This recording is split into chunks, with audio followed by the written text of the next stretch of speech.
Blazes are dumb.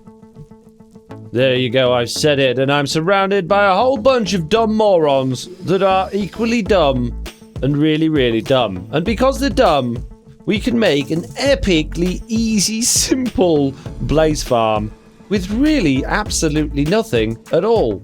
Wow, let's check this out. Anyway, hello and welcome to a Minecraft Bedrock Edition tutorial with me, FoxyNoTail, here on my little test world, and today I'm surrounded by these blazes who are told by the game code that they are not allowed to go past these danger blocks, and as a result they won't wander off. This blaze has slipped off a little bit. Let's put one back there again. If I go into survival mode, bear in mind I've got resistance and fire resistance, these guys are going to get rather cross at me and they're going to start firing at me, but they can't hurt me. But they won't ever fly away from where they are. They'll go up in the air, but they can't leave where they are because they're told not to pathfind through dangerous blocks. And the dangerous blocks are the ones that they are above. So we've got lava, water, wither roses, berry bushes, cactuses, fire, and magma cubes. Now, blazes should not be afraid of lava or fire or magma cubes, but they are. So blaze spawner AFK farms aside, these guys make pretty good turrets. If you was to make a turret minigame or want to protect your base, get yourself a blaze and just pop it surrounded by some sweet berry bushes, and there you go, you've got a turret that's going to kill everybody as they go past. Something like this should do the trick to keep your friends away from that tasty pile of gold over there. And let's just check this out. I've got rid of my effects. Let's set myself back in survival. I'm going to go get that gold, guys. I'm going to do it.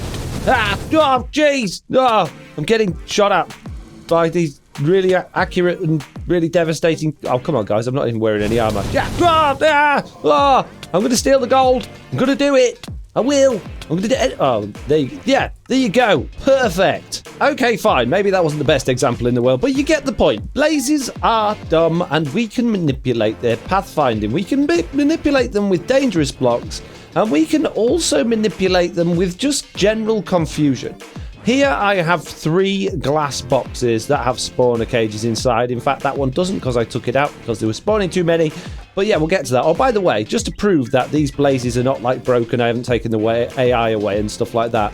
If I dot a few around, you will see they will wander around. They'll just sort of wander off like that guy over there. And if I speed the game up using something called Cheat Engine, which looks a little bit like this, I can enable a speed hack, put the game on 20 times speed, and then go back to it, and you will see that they still won't go anywhere, whereas the other ones are moving about quite frequently. So yeah, no hacks, nothing taken out of the game, no add-ons or anything like that. These blazes are just dumb. We can also, if we really want to, restrict a blaze's movement using these damage blocks as well, so we can force it to only move around in a certain area. That is a way we can control the pathfinding, but we don't really need to do that for what we're doing today. So how do we affect their pathfinding? Well, blazes can see through blocks a reasonable way away in order to pathfind. So, for instance, if we have a blaze spawner like this one, with a glass box around it and no other blocks, no blocks in the wall, no blocks down below for a long way, a good decent gap of air outside of the glass, when the blazes spawn in here, they won't really know where to go. The only thing that they can see that they want to go to is this solid block down here. But because there's only one solid block there and there aren't any underneath them, they don't know they're on solid blocks in order to move. So unless they just happen to wander over like that one did, they're not really going to go down to that solid block. Let me go back onto Cheat Engine and show you this in action, just so you can understand what I'm talking about. So this time I'm going to put the speed up to 10 times normal speed, and you'll see that the blazes will continue to spawn, but they're not going to go anywhere. They might wander a little bit, but they very, very rarely go down that hole, only if they're close enough to actually pathfind to that solid block. Eventually, they all will go down it, but it does take a little while and it's not overly great. However, if we get rid of that solid block altogether and replace it with a transparent block or a glass block that they don't really know how to pathfind around, they are not going to go down it again unless they just happen to wander down by accident. And as you can see, speeding the game up again to 10, they're just not even trying. They don't see that there's anything that they can pathfind to. So unless it's complete accident, they won't go anywhere. They'll just sort of dawdle about, maybe shifting a block here and there for their wandering pathfinding, but they're not going to go anywhere. Coming over to this one over here, we've now got a blaze spawner in the middle. And we have a few solid blocks, a couple of blocks down below the glass. And now what you're going to see is all of the blazes will see that and they will try and pathfind to that solid block. So let's break a little hole in here again. The reason they're spawning, by the way, is we've got a roof on. I've got night vision. So they might take a little bit of time before they actually see that as a solid block they can move to. But if we go to this, you will see that that corner becomes the most popular corner of the whole room. They're all going to go over there. They're going to try and squeeze into that corner. And if we were to put a hole in the floor, they would go down a hole to try and get to those solid blocks. They really want to go to those solid blocks. They're going to bunch up and they're going to push each other around trying to get into there. And finally, coming over to this third one over here, you'll see at the bottom of this one, there is a completely solid platform under the entire area that they can go to, which means they are able to pathfind and see it. And they're going to do everything they can to get down to it as quickly as possible. So this is the most efficient way to get your blazes down into a single hole so that you can deal with them. Which means that all you've got to do is go to the nether, find yourself a blaze spawner, dig out the area around it, and then just put a hole in the floor. Put some glass blocks down, some solid blocks a couple of blocks below that, and a hole in the floor, and they will all go down it. Again, I'm going to speed up the game so you can see this in action, just to see that I'm not having you on. So back on 10 speed there, you will see they will all go down that hole without fail. Now, obviously, this is only running at the speed of a single blaze spawner, which is not the fastest thing in the world. But if you AFK here over time, you will get loads and loads of blaze rods. Let's say you go overnight or something like that. This is completely lag-free. Absolutely 100% lag-free as long as you're killing these blazes. So taking everything that we've learned about the pathfinding and how blazes will react to things, let's actually look at the tutorial of how to create the simplest AFKable blaze farm in the world for real in the nether. Let's do this. So I guess the first thing we're going to need to do is locate ourselves a fortress and a blaze spawner, which I have just conveniently done. And then we need to dig around this blaze spawner and open up the area, which I shall do with the magic of commands, because I'm lazy. Now, if you're doing this in survival, it's a good idea to stick a load of glowstone around your blaze spawner to stop them all spawning in. And yeah, continue digging until you've got a decent area around and below. Like so. Yes, mini digging. Look at me going with my pickaxe. Excellent digging there. Could probably do the same with the netherrack as well, really. Maybe a bit much. Oh, I think I've overdone it. Oh, jeez. Yeah, yes. Don't worry. We got this. Oh, jeez. After you've cleared out a reasonable amount of space, and yes, I realise I've gone way over the top there, my commands were too powerful, then we can start building this thing. So we're going to grab some glass, because they can't see through glass, so, well, they can see. Look, we're using glass. We're going to go 2 up from the blaze spawner, and then we're going to put our roof in at that level there. So the size we're going to do this is a 9x9 square. So your roof wants to come out 4 from each side with the one in the middle. 1, 2, 3, 4. 1, 2, 3, 4. And then just make a big square like that. And that's going to be the size of this thing. And that's just going to give plenty of room on the inside for all the blazes to spawn. Once your roof is in place, then go below your spawner. We're going to go down 8 blocks. 1, 2, 3, 4, 5, 6, 7, 8. As long as the blazes are more than 6 blocks away from the closest blaze to the spawner will think the area is clear and it will keep spawning blazes. So then we're going to do exactly the same thing, and we're going to make a 9x9 platform. So 4 out from each way. 1, 2, 3, 4, 1, 2, 3, 4. 1, 2, 3, 4. And yeah, we'll just fill this in exactly the same. Once you've got both your ceiling and your floor in place, then it would be a good idea to put some walls in. Again, we're going to use glass here. Now, technically, we don't actually really need walls above the first couple of layers because blazes should always land in this area. So all I'm going to do is I'm going to build this wall up 2 blocks high, and that way the blazes won't be able to jump over it. They can jump over 1 block, believe it or not, and they should end up stuck in our little platform there, which we're going to test now. And there you go. As you can see, we're not getting any blazes going over the edges or falling down anywhere. So once your walls are in place, you can grab yourself some solid blocks. I'm going to use concrete just for the fact that it's easy to see on a video, but you can use whatever you like as long as it's a solid block. And I'm going to start putting these down, and let's see if this starts to affect where the blazes are going. Are they all going to suddenly pathfind to this corner? Let's find out. Looks like they are. Yep, they're all squabbling to get over here. Now, some of these can probably technically see this building here because that's quite close. So we may have to work with the corners on this build rather than the center, but that's absolutely fine. So I'm going to carry on building this floor out exactly the same size as the one we've got up there. Just like this. And there we go. We've got a 9x9 floor there now. So all we need to do at this point to make sure they're going to go down the middle and they're not going to try and pathfind to anything else is to put a hole in.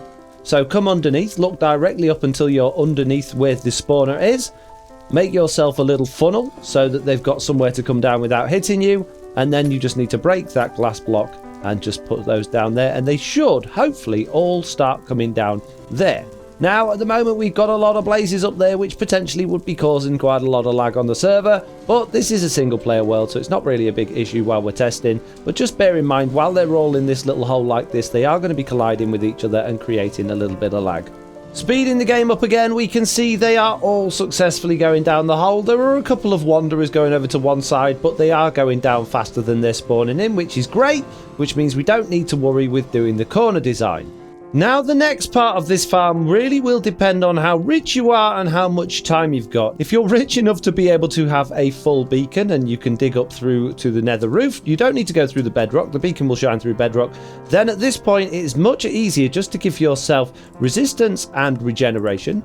Grab yourself a looting 3 mending sword. And then if you drop a block down in the platform like this, you can go in there, break the glass block under that one. They can't see you. You can just set up an auto clicker, put a hopper underneath there, maybe enchant your sword with the sharpness 5, and you can just sit here all day and all night. Your sword will never break because it will be mended from the XP from the blazes. Even when you get really hungry, you won't die because the regeneration beacon will keep you alive, and resistance will help just in case anything does hit you at all, although it shouldn't. So this is it. That's the easiest way to do this. The other way, if you're not rich enough to afford a beacon, would be to use a Trident killer. So let's figure out how to do that. Now, there are a lot of Trident killer designs and tutorials out there. I'm going to build a pretty basic and standard one here. So to start, we are going to mark our center spot, and then we are going to be using the 4 blocks underneath that. Doesn't really matter which orientation to be our Trident killer base, and the blazes are going to come straight down into that. So we need to go underneath this, come a couple of blocks down, and then a couple of blocks down under that, and grab yourself a double chest.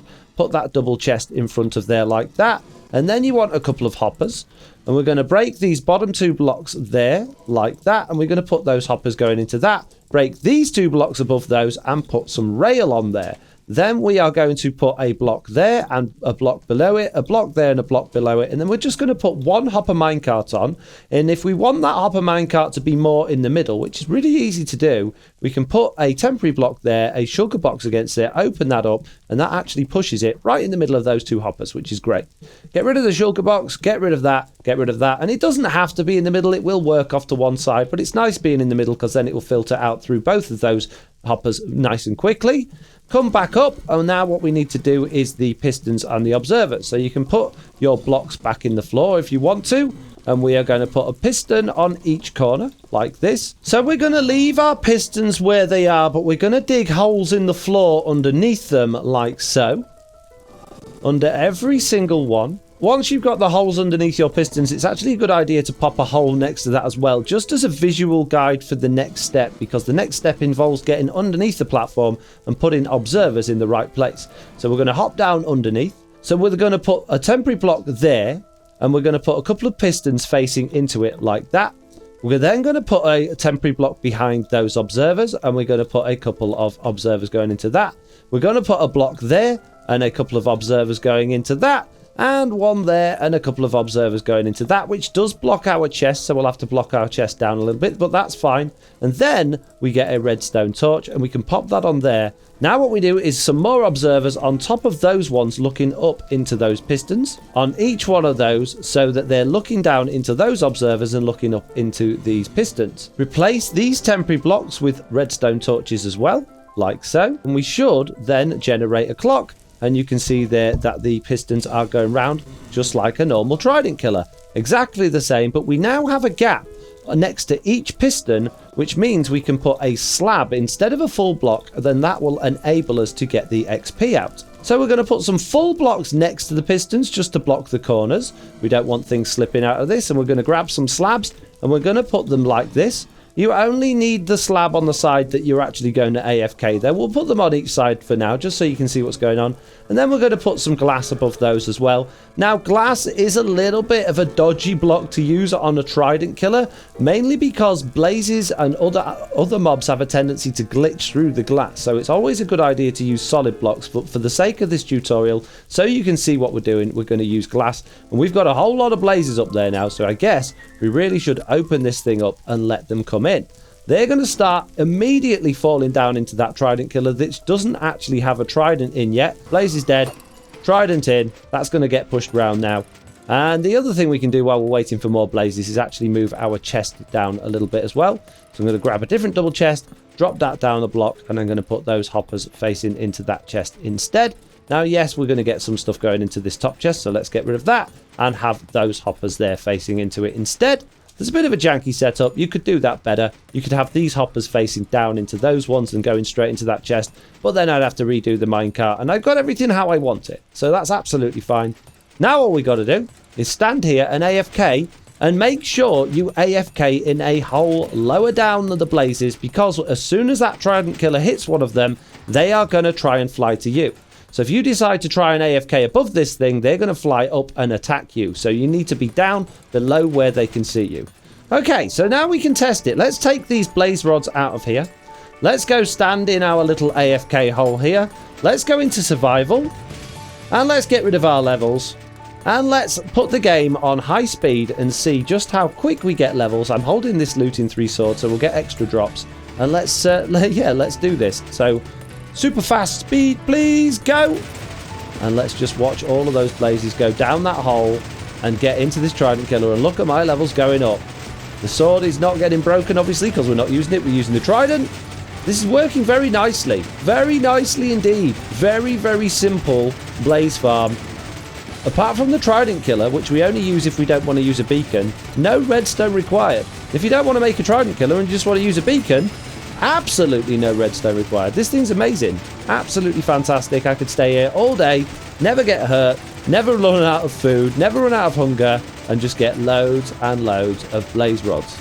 Okay, I suppose the next thing we need to do is find out how fast this thing actually is and how many blaze rods we're going to get in an hour. So what I'm going to do is I'm going to come down here. I'm going to empty that out again. I've just emptied it out once, but things are still dying in there. I'm going to chuck that away.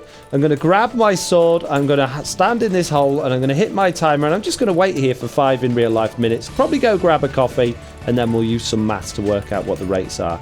Okay, it has actually been 10 minutes. I may have got slightly sidetracked while making my coffee, so I have waited 10 minutes, and let's see what we got after 10 minutes. A whole stack.